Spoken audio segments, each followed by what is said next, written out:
নামাজ শেষে আল্লাহর সন্তুষ্টি লাভের আশায় পশু কোরবানি দিচ্ছেন মুসল্লিরা। একই সঙ্গে সড়ক থেকে শুরু হয়েছে বর্জ্য অপসারণ কার্যক্রম। এ নিয়ে বিস্তারিত জানাতে আমাদের সাথে রাজধানী তেজগাঁও থেকে যুক্ত হচ্ছেন সহকর্মী শম্পা বিশ্বাস এবং একই সাথে যুক্ত হচ্ছেন সাগর।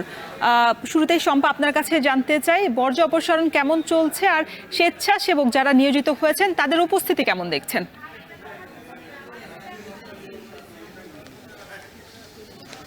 বর্জ্য অপসারণের কার্যক্রম চলছে।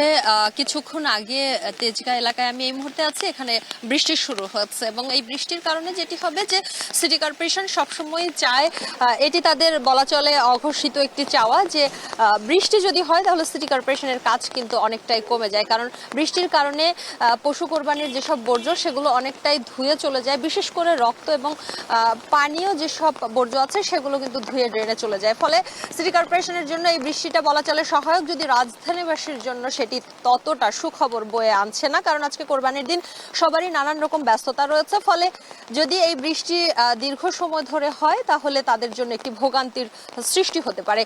এবং আমি এখন যদি বর্জ্য অপসারণের খবরের কথা বলি, আমরা সকাল থেকেই দেখেছি তেজগাঁ সহ রাজধানীর কমলাপুর মতিঝিল এলাকাতে যে হাটের বর্জ্য অপসারণ চলছে এবং কোরবানি শেষ হওয়ার পর দুপুর থেকে আনুষ্ঠানিকভাবে যে কোরবানির বর্জ্য অপসারণ সেটিও শুরু করে দিবে সিটি কর্পোরেশন।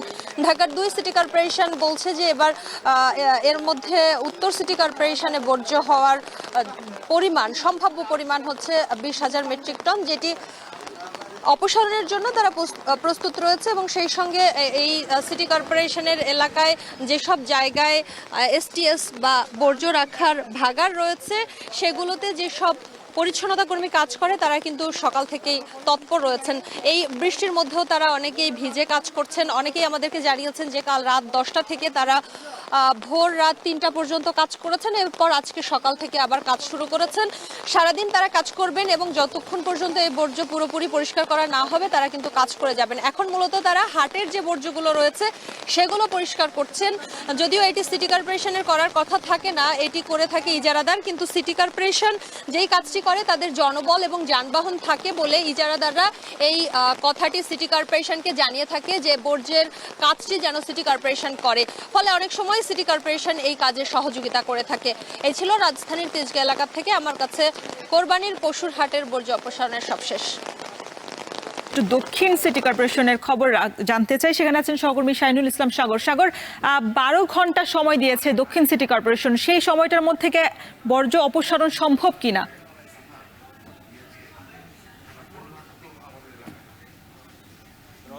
আমি এখন যে জায়গাটিতে আছি সেটি রাজধানীর কলাবাগান। এটি একটি বর্জ্য অপসারণ করার পর যে জায়গাটিতে নিয়ে আসা হয় সেটি এটি হচ্ছে আর ময়লা ট্রান্সফরমেশনের যে জায়গাটি সেটি রাজধানীর যে কয়েকটি আছে তার মধ্যে এটি একটি। আপনি যে প্রশ্নটি করলেন সেটি হচ্ছে 12 ঘন্টার মধ্যে কোরবানির বর্জ্য অপসারণ করা সম্ভব কিনা। আমরা আসার পর দেখেছি রাজধানীতে যে পরিমাণ পশু কোরবানি হয়ে থাকে, সাধারণত 2 সিটি কর্পোরেশন মিলিয়ে প্রায় 7 লাখ পশু কোরবানি হয়ে থাকে। পশু কোরবানির শেষে যে পশুর যে বর্জ্য হয়ে থাকে সেটি মোটামুটি 50 লাখ টনের মতো, অর্থাৎ প্রায় 1.5 লাখ টন পশুর বর্জ্য হয়ে থাকে। আজকে যেহেতু বৃষ্টিপাত হয়নি সে জায়গা থেকে বলা যায় যে রাজধানীতে অন্যান্য বারের তুলনায় এবার তুলনামূলকভাবে কম পশু কোরবানি হয়েছে। রাস্তাঘাটে পশু কোরবানির সময় যে বর্জ্য পড়ে থাকে সে বর্জ্যগুলো অপসারণের কাজ ইতিমধ্যে চলমান রয়েছে। এই জায়গাটিতে ঠিক কলাবাগানের যে ময়লার যে স্তূপের যে ভাগারটি রয়েছে সেখানে কোরবানির বর্জ্য কতটুকু অপসারণ হচ্ছে তার সার্বিক দিক নির্দেশনা এবং পরিদর্শন করতে আসবেন উপদেষ্টা আসিফ মাহমুদ। তার আগে কিন্তু এখানে বিভিন্ন জায়গা থেকে ময়লা আসা শুরু হয়েছে এবং সিটি কর্পোরেশন যে প্রতিশ্রুতি দিয়েছিল যে 12 ঘন্টার মধ্যে ময়লা তারা এখান থেকে রাস্তা থেকে এবং পুরো দক্ষিণ সিটি কর্পোরেশন থেকে 12 ঘন্টার মধ্যে কোরবানির যে বর্জ্য থাকে সেটি অপসারণের প্রতিশ্রুতি দিয়েছিলেন। তবে এখন পর্যন্ত ইতিবাচক বিষয় হচ্ছে যে আমরা রাস্তায় আসার সময় যে বিষয়টি লক্ষ্য করেছি সেখানে দেখেছি সকাল 7:30টার পর থেকে যেহেতু কোরবানি দেওয়া শুরু হয়েছে সে জায়গা থেকে এখন পর্যন্ত অন্যান্য বার যে পরিমাণ রাস্তাঘাটে আমরা ময়লা পড়ে থাকতে দেখেছি, আজকে কিন্তু সেই দৃশ্যটি আমরা এখন পর্যন্ত দেখতে পাইনি।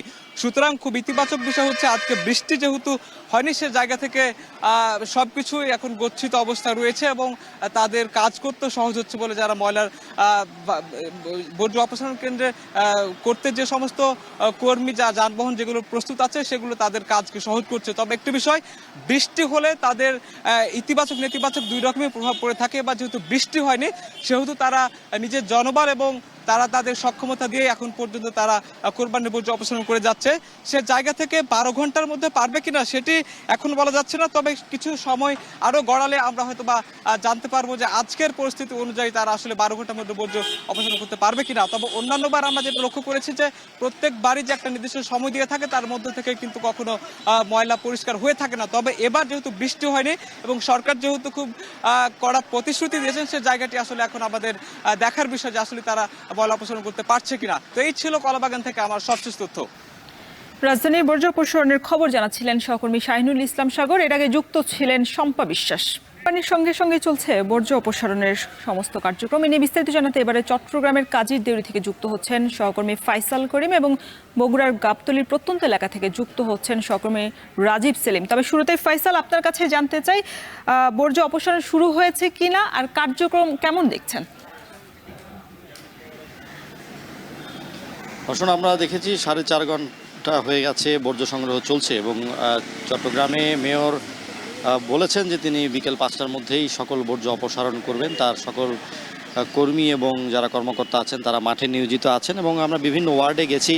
ওয়ার্ডের যারা কর্মকর্তা আছেন তারা দাবি করছেন যে ইতিমধ্যে 30 থেকে 40% আবর্জনা তারা সংগ্রহ করেছেন, করে যে আবর্জনার ভাগার আছে সেখানে নিয়ে যাচ্ছেন এবং চট্টগ্রামকে 2টি জোনে ভাগ করে মূলত ময়লা বা আবর্জনা যেটি তৈরি হয়েছে কোরবানির পশু থেকে সেটি সংগ্রহ চলছে। এবং আমরা দেখছি যেগুলো অলিগলির ময়লা আছে সেগুলো স্থানীয় যারা আছেন তাদের সহায়তা এবং সিটি কর্পোরেশনের কর্মীদের সহায়তায় মূল সড়কে আনা হচ্ছে। মূল সড়কে যে বড় বড় ডাস্টবিনগুলো আছে সেখানে ফেলা হচ্ছে এবং সেখান থেকেই ছোট বড় বিভিন্ন গাড়ি দিয়ে সেগুলো কিন্তু নিয়ে যাওয়া হচ্ছে। এবং কর্পোরেশনের যিনি মেয়র আছেন ডাক্তার শাহাদাত হোসেন, তিনি জানিয়েছেন যে প্রায় 4200-র মতো কর্মী এবং কর্মকর্তা নিয়োজিত আছেন মাঠে, যেখানে 3.5 শতাধিক যান নিয়োজিত আছে ময়লা আনা নেওয়ার কাজে এবং প্রায় 10,000 টনের মতো ময়লা কিন্তু আজকে উৎপাদিত হতে পারে বলে তারা ধারণা করছেন। এবং সব ময়লা কিন্তু তারা বিকেল 5টার মধ্যে অর্থাৎ 6 থেকে 8 ঘন্টার মধ্যে তারা পুরোপুরি অপসারণ করতে পারবে বলে প্রত্যাশা ব্যক্ত করেছেন। এবং আমরা যেটি জানি যে আসলে চট্টগ্রামে এবার 9 লাখের মতো পশু কোরবানি হয়েছে এবং সকাল 7টা থেকে পশু কোরবানি শুরু হয় এবং এখন আসলে কিছু কিছু জায়গায় পশু কোরবানি চলছে, সেজন্য নতুন নতুন বর্জ্য সংগ্রহ হচ্ছে। তবে যেসব স্থানে নালা নর্দমা নেই সেখানে কিন্তু আমরা দেখছি যে আসলে বর্জ্য অপসারণ বা বর্জ্য সরে যাওয়ার যে প্রবাহ পথ সেটি কিছুটা বাধাগ্রস্ত হচ্ছে। এবার আমরা বগুড়ার পরিস্থিতি জানতে চাই, সেখানে আছেন সহকর্মী রাজীব সেলিম। সেলিম, শহরগুলোর পাশাপাশি গ্রামের চিত্রটা কেমন বর্জ্য অপসারণের ক্ষেত্রে? পরিচ্ছন্নতা কর্মীরা কি কাজ শুরু করেছেন কিনা গ্রামগুলোতে?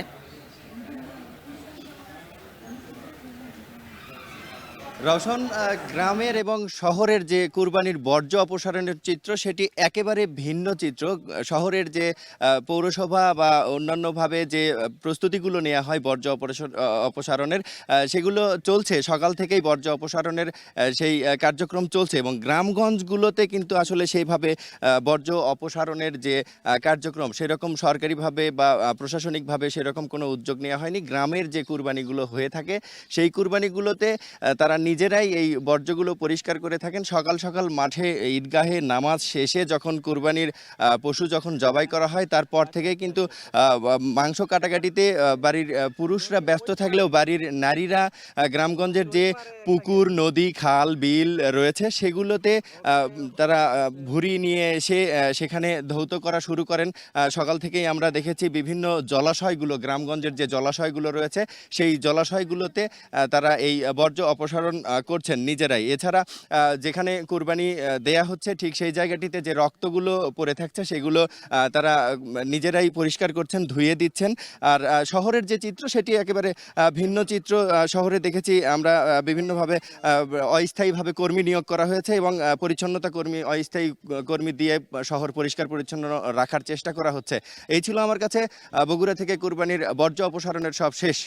রওশন, বর্জ্য অপসারণের খবর জানাতে আমাদের সাথে চট্টগ্রাম এবং বগুড়া থেকে যুক্ত ছিলেন সহকর্মীরা। এখন